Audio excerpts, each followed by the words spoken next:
a conversation on end-of-life care.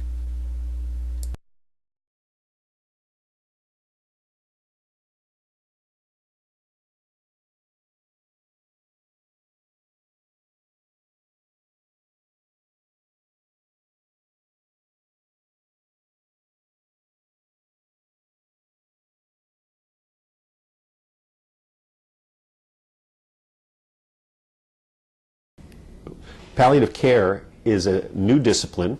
It's grown from hospice in this country, in the United States.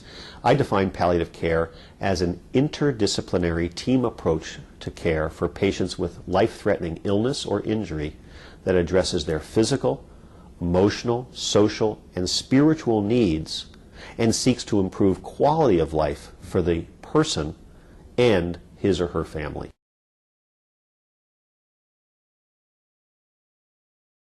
At best these days, we have multidisciplinary teams to care for patients and to support families.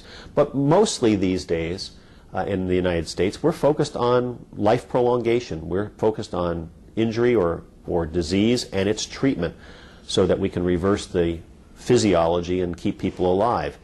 We aren't so much focused on their physical well-being in terms of their symptoms and function or distress, and certainly not nearly as focused on their emotional, social, or spiritual needs or the experience of families.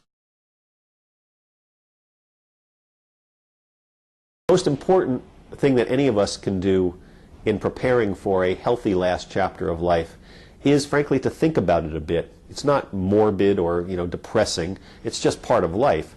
To think about it, to decide what values we have, what matters most to us when we think about eventually being seriously ill, and to talk about our preferences with our families.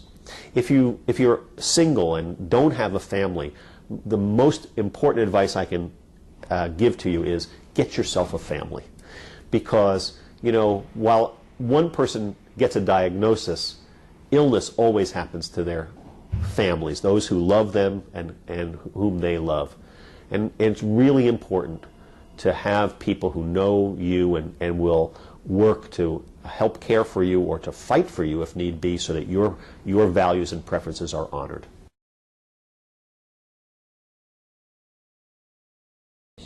Similarly, families just need to, be able to talk among themselves about these issues.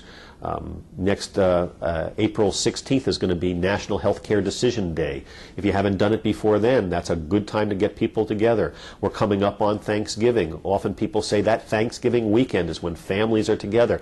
It's not a bad idea to let people know, let your family know, we want to have a conversation about caring for one another during the last part of life. It's just part of how we can best protect ourselves as a family, best care for one another as a family.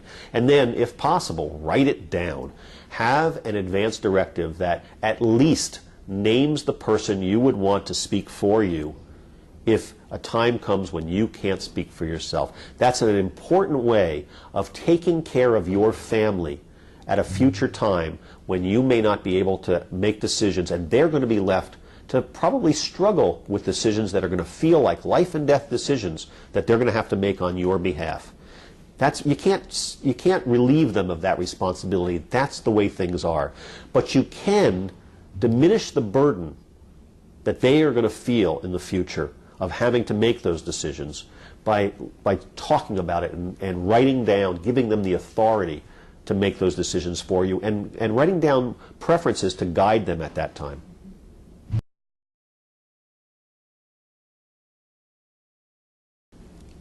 Death, in fact, is not optional, and the best thing that we can do is to talk about it. We're mortal.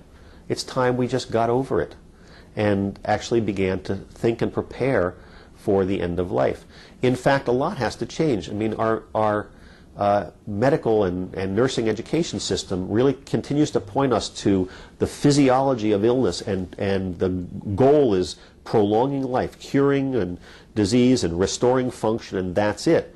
That would be fine if we weren't mortal. But at some point, this precious gift of life becomes finite. And so we really have to insert into our culture and reflected in our medical and nursing education this notion that there will always be a last chapter of people's lives.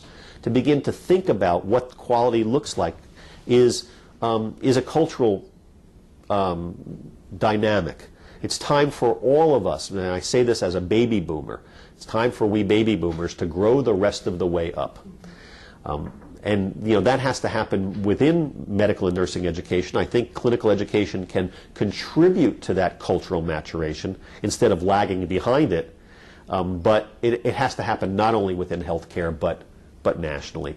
I was somewhat hopeful that this presidential campaign cycle would allow us to begin to address the fact that we're not doing this well yet in our country, and our infrastructure isn't prepared. The bridge to the future has cracks in it, and we're not prepared.